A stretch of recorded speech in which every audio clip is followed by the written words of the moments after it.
안녕하세요, 아이디 플레이신입니다. 얼마 전 1080ti에서 2080ti 에브가 하이브리드 요 녀석으로 바꿨어요. 그래픽카드를 바꾸는 여러 가지 이유가 있겠지만 제일 큰 이유는 바로 게임이죠. 저는 게임을 그다지 좋아하는 편은 아닌데 오로지 한 가지만 좋아해요. 바로 레이싱 게임. 특히 제가 두 번째로 좋아하는 포르자 호라이즌 4. 첫 번째 뭐냐고요? 뭐 다 아실 거라 믿습니다. 아무튼 포르자 호라이즌 4는 배경이 너무 좋다 보니까 게임 장르는 레이싱인데 사람들이 말하기로는 배경 구경한 게임이라고 하더라고요. 아무튼 저처럼 이렇게 레이싱 게임을 좋아하시는 분들은 그래픽카드 업그레이드가 끝나고 나면 분명히 또 하나의 뽐뿌가 올 거예요. 21대구 모니터 갖고 싶다. 저번에 잠깐 해보니까 완전 재밌던데. 모니터 얼마지? 비싸잖아. 그러던 중 메일을 한 통 받았어요. 34WK950C 협찬? 34WK950C 이게 무슨 모델이지? 와우, 거의 120만원이네. 오, 좋아. 21대구 내가 원하던 거. 21대구 좋아. 근데 공면? 예전에 삼성 VA 공면 패널 샀다가 바로 반품했는데 이건 IPS네? IPS 공면 VA보다 괜찮을라나? 궁금하네. 21대구 뭐 어쩌고저쩌고 나노 IPS? 그냥 IPS면 IPS지 나노 IPS가 대체 뭐지? 해상도 높아서 괜찮고 HDR은 별 관심 없고 플리커 프리가 있다. 뭐 당연히 가격이 얼만데 플리커 프리는 있어야지. 이거 궁금하네. IPS 패널 공면으로 괜찮으려나? 그렇담 받아볼까? 그래서 협찬을 받았어요. 와, 뽁뽁이를 완전히 튼튼하게 했구나.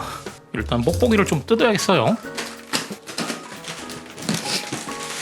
일단 뜯어보니까 테이프로 위에 여러 번 덧대어져 있는 거 보니까 리뷰용 제품이다 보니까 새 제품은 아닌 것 같아요. 일단 박스를 천천히 살펴보죠. 이것 좀 돌려야 되는데 이거 쓰면 되지. 이렇게 올려놓고 편하게 박스를 살펴볼까요? 야, 역시 이거 잘 사놨네. 이런 때 쓰는 거구나. 정면, 옆면, 반대쪽 옆면. 박스 겉면을 보면 LG 휴대폰 빼고 다 잘 만드는. 그리고 이쪽에는 뭐라 써있지만 저는 다 필요 없어요. 나노 IPS, 커브드 요 두 가지가 궁금한 거거든요. 그렇다면 한번 열어볼까요? 와, 이거 테이프 몇 번을 칠한 거야 이거? 야, 칼도 잘 안 들어간다. 얼마나 많이 했으면.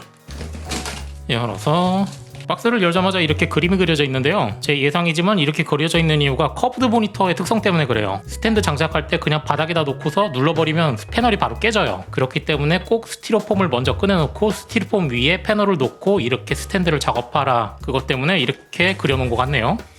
그리고 제일 위에 보이는 액세서리 박스. 역시 새거는 아니구나. 아답터랑 연결되는 3구 전원 케이블. 그리고 이건 와우, 모니터랑 연결되는 아답터 19.5V에 10.8A네요 일반적인 아답터는 좀 뚱뚱한데 이거 같은 경우는 조금 얇으면서 옆으로 넙대대하게 퍼져 있어요. 그리고 DP4 케이블. 예전에 검은나라에서 논란이 됐던 DP4 20핀 논란 있잖아요. 하지만 LG에서 기본적으로 제공해주는 DP4 케이블은 20핀이 덤이기 때문에 그런 논란 상관없이 그냥 바로 사용하시면 돼요. 그리고 HDMI 케이블, 설명서 앞면 한 장 넘긴 거, 다음 장, 맨 뒷장. 역시나 설명서를 보면 스티로폼을 먼저 빼서 모니터를 그 위에 놓고 스탠드를 결합하라 이렇게 나와 있어요. USB-C 타입을 일반 USB로 바꿔주는 이런 젠더가 같이 하나 들어가 있네요. 드라이버 CD, 그리고 제품 보증서 같은데 앞면, 뒷면. 기본적인 AS는 1년이고 핵심 부품 무상 보증 2년. 그리고 나머지는 이게 아마 공장 출하 시 캘리브레이션이 이렇게 됐다 그런 뜻으로 들어있는 종이인 것 같네요. 그 다음 위로 보이는 건 요건 스탠드구나. 요렇게 생긴 스탠드가 들어있네요. 뒷면에는 이런 글귀가 써져 있어요. 양쪽 끝에는 고무가 하나, 둘, 셋, 넷. 손으로 이걸 이렇게 돌려서 결합하는 방식이겠죠. 이거 보니까 옛날에 가져다 놀던 말군 막대기? 그거 생각난다. 딱 치면 우웅 하면서 막 울렸었는데 요즘 초딩들도 그거 쓰나? 그리고 위에 있는 스티로폼을 드러내면 모니터 본체와 기둥 부분이 보이네요. 일단 기둥 부분부터. 기둥 부분은 이러한 모양으로 생겼고요.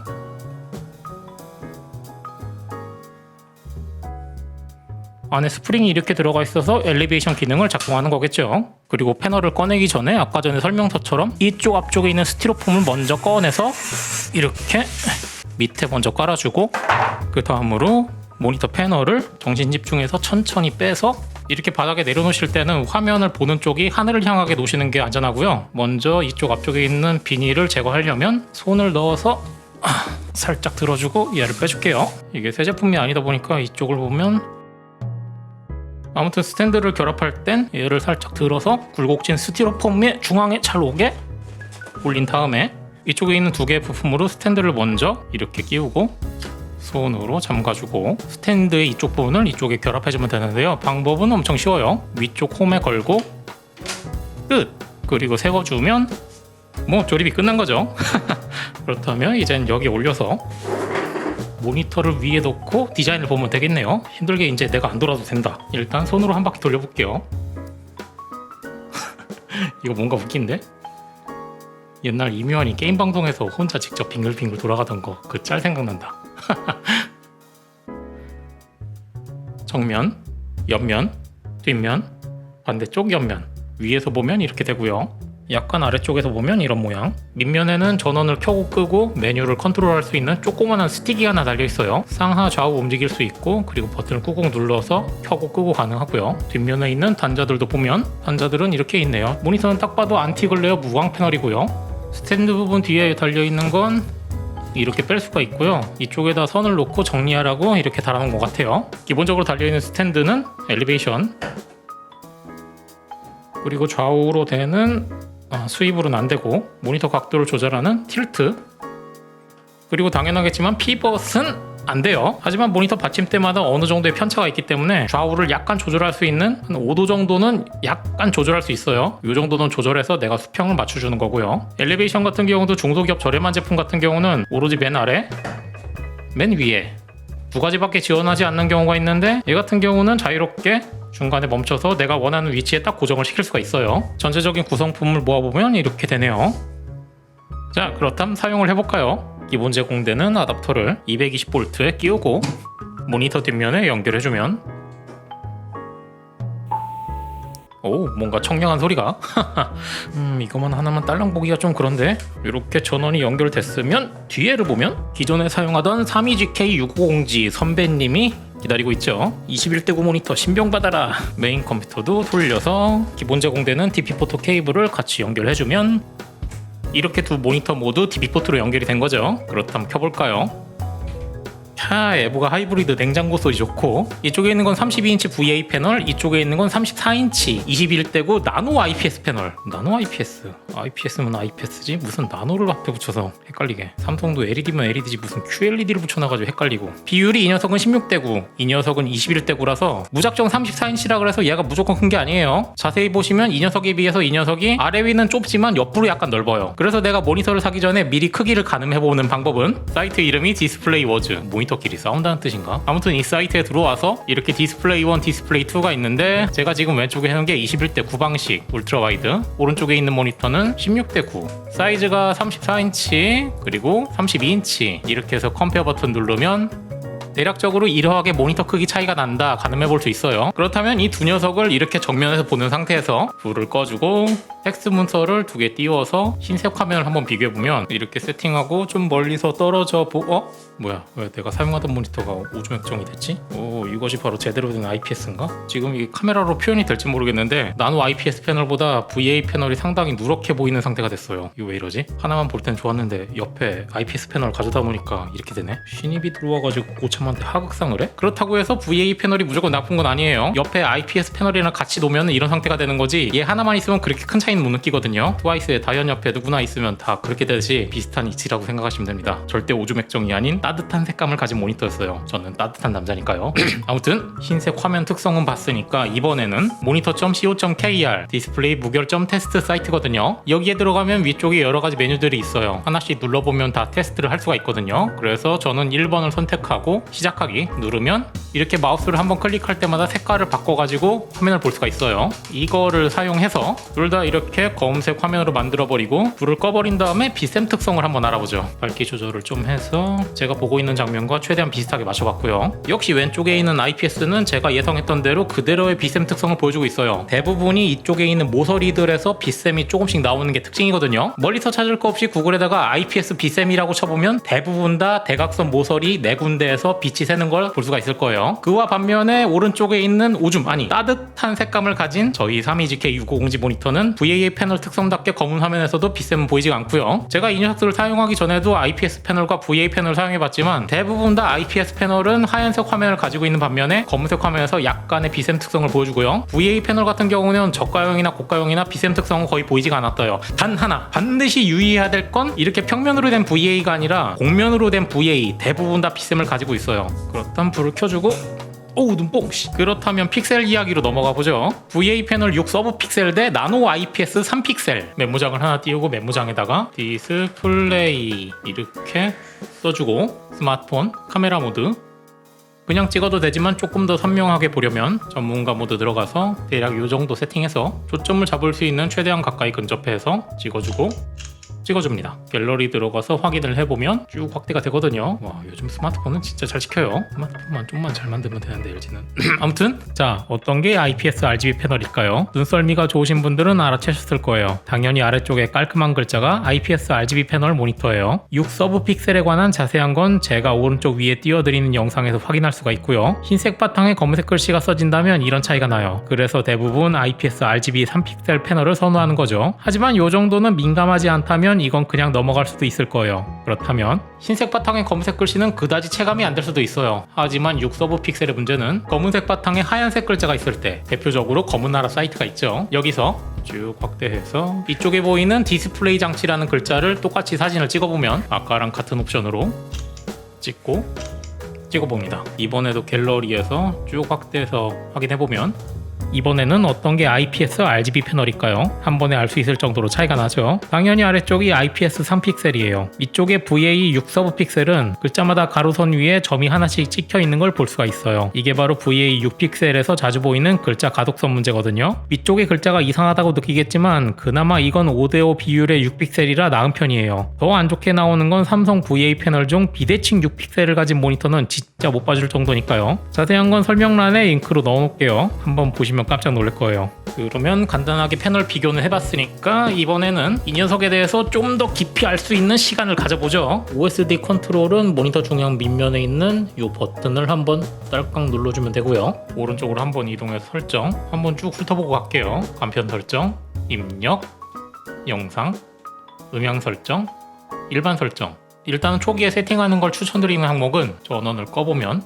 그리고 다시 한번 버튼을 눌러서 켜보면 띵 이 소리가 나잖아요. 하지만 밤에 몰컴을 해야 될 때 이 소리가 나면 상당히 곤란한 상황도 있을 거예요. 제가 고3 때던가 펜티엄 3 550이었거든요. 그때 당시는 인터넷이 모뎀이었어요. 밤에 몰래 한번 연결하려면 띠디딩 찌찌찌찌찌 그거 소리 나면 엄마가 바로 달려왔거든요. 물론 전화비가 10만원 나온 건 비밀이고요. 아무튼 방금 나온 이 소리가 저는 싫으니까 이쪽에 있는 시작음을 한번 딱딱 눌러서 꺼짐으로 만들어주고 그리고 처음 컴퓨터에 연결하자마자 엔비디아 제어판 들어가 보면 해상도 설정해 보면 얘가 스펙에는 75Hz를 지원한다고 나와 있었는데 재생 빈도 쪽에 보면은 최대 60밖에 선택이 안 돼요. 그래서 요거는 다시 한번 OSD에 들어가서 영상 탭에 게임 조정에 들어가서 프리싱크 있잖아요. 켜짐으로 만들어서 확인해주면 이번에는 이렇게 자동으로 75Hz가 선택된 걸 볼 수가 있어요. 저는 지포스를 사용하고 있지만 프리싱크 설정도 되게 간단한데요. 이쪽에 있는 G싱크 설정을 보면 이쪽에 체크, 이쪽에 체크 이렇게 두 가지가 체크돼 있는 상태에서 확인 눌러주면 프리싱크가 동작하고 있는 상태가 되는 거예요. 게임할 때 화면 갈라지는 걸 방지해준다는 건데요. 화면 갈라짐에 대한 자세한 이야기는 오른쪽 위에 띄워드리는 이것이 G싱크입니까? 모니터 편에서 자세하게 설명을 했으니까 그걸 보시면 이해가 빠르실 거예요. 그렇다면 이번엔 커브드에 대해서 알아보죠. 이 녀석은 보시다시피 평면이 아니라 이렇게 휘어져 있는 커브드 모니터잖아요. 저는 원래 커브드 모니터를 진짜 싫어해요. 예전에 삼성 VA 커브드 패널이 달린 게이밍 모니터를 하나 사봤다가 모니터에 생기는 V자몽 때문에 이틀 만에 반품한 기억이 있거든요. 그렇다면 나노 IPS 이 녀석은 과연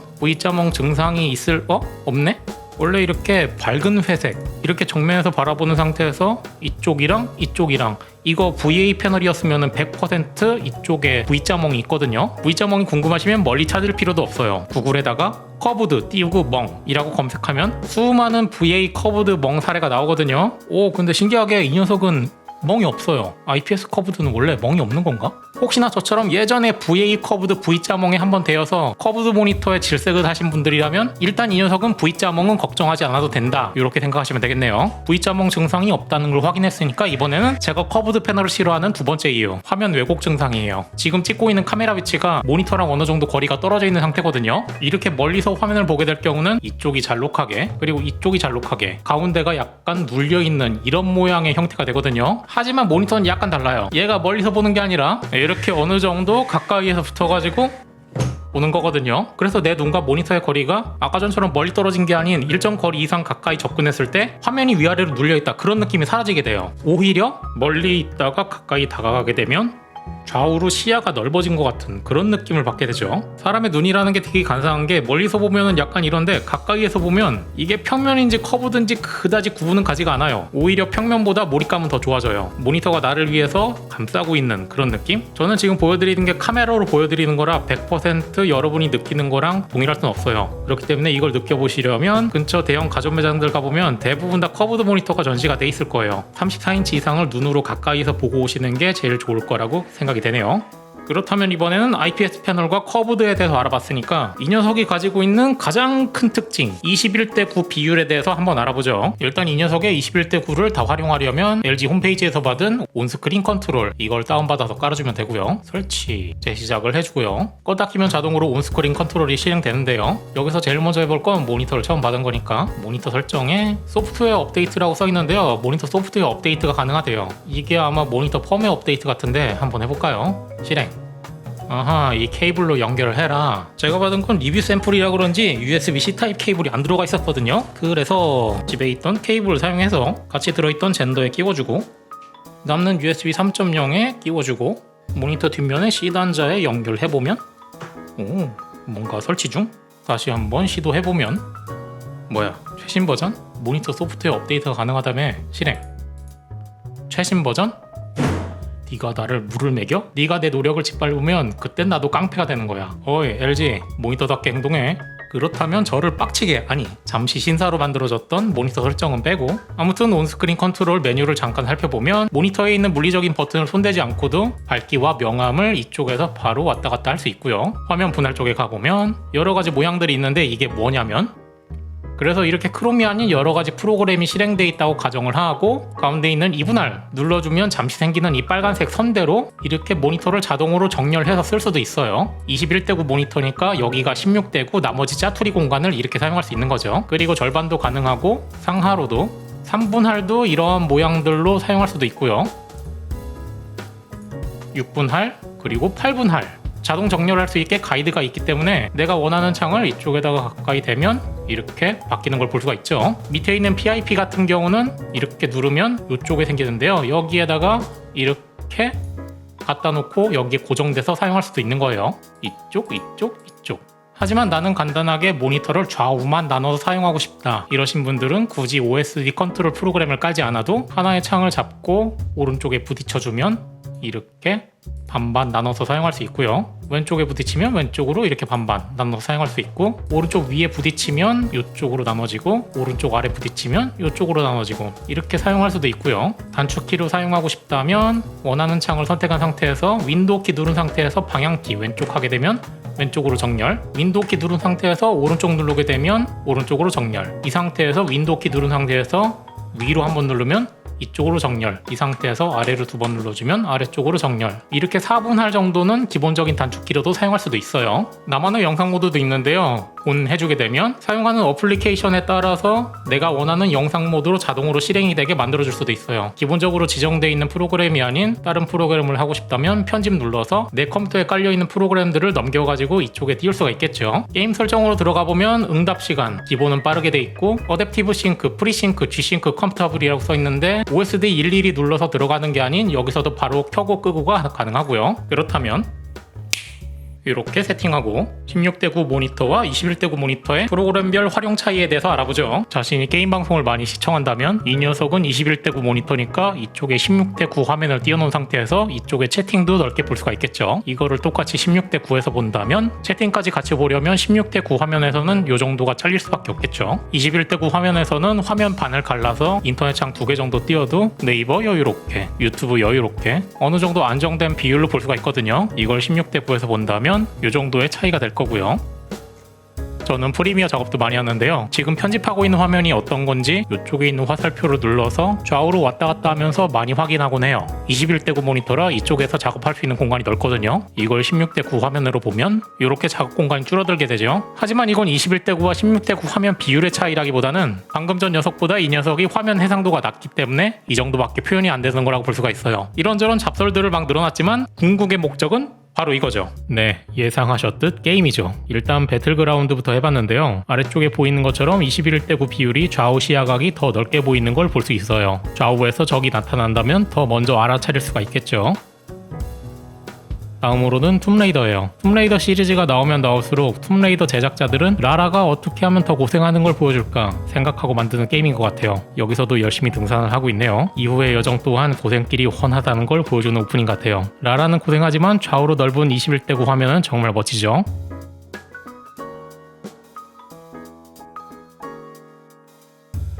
다음으로는 위쳐3예요. 주인이 어느 곳에 있어도 휘파람 한 번이면 나타나는 게롤트의 말 로치는 순간이동을 할 수 있는 말이 아닐까 생각이 들었어요. 여자친구를 한 번도 만나본 적이 없는 사람도 위쳐3를 해보면 양다리를 걸치는 스릴을 알 수 있게 해준다는 그 게임이에요. 아마도 대부분의 게이머가 양다리, 3다리까지 거쳐서 게임을 클리어했을 확률이 제일 높다고 생각이 돼요. 저는 어떻게 했냐고요?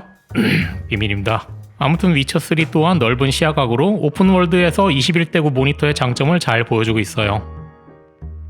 하지만 21:9 모니터라고 해서 무조건 적용되는 건 아니에요. 해상도를 제대로 적용했음에도 불구하고 게임에서 정식으로 21:9 화면을 지원하지 않아 좌우가 잘려 나오는 걸 볼 수 있어요. 철권은 21:9로 만들어주는 비공식 패치가 있긴 한데요. 정식 지원이 안 되면 21:9 비율이 적용되지 않는다는 한 예시로 넣어봤어요. 여러분은 액박패드로 콤보를 넣으려니 몸에서 사리가 나오는 장면을 보고 계십니다. 제가 두 번째로 좋아하는 게임 포르자 호라이즌 4. 하라는 레이싱 경주는 안 하고 허구한 날 배경 구경이나 하면서 몇 시간이고 경치 구경을 하게 되는 마법의 게임이죠. 어릴 때 오락실에 있던 아웃런이라는 게임을 하면서 어른들은 왜 멋진 빨간 스포츠카를 안 타고 일반 승용차를 타고 다닐까 궁금했습니다. 하지만 어른이 되고 나서 알게 됐어요. 그 빨간 스포츠카는 페라리라는 걸요. 21:9 모니터는 일반적인 인터넷 문서 작업 정도는 21:9 화면은 별 쓸모가 없었어요. 하지만 FPS 게임, 오픈월드 게임, 레이싱 게임에서 활용하니 넓어진 좌우 시야각이 정말 마음에 들었어요. IPS 커브드 모니터라 V자멍도 없으니 탁 트인 화면을 원한다면 지르셔도 좋아요. 단 지갑이 허락한다면요. 이거 가격이 만만치 않거든요. 시청해주신 여러분 감사합니다.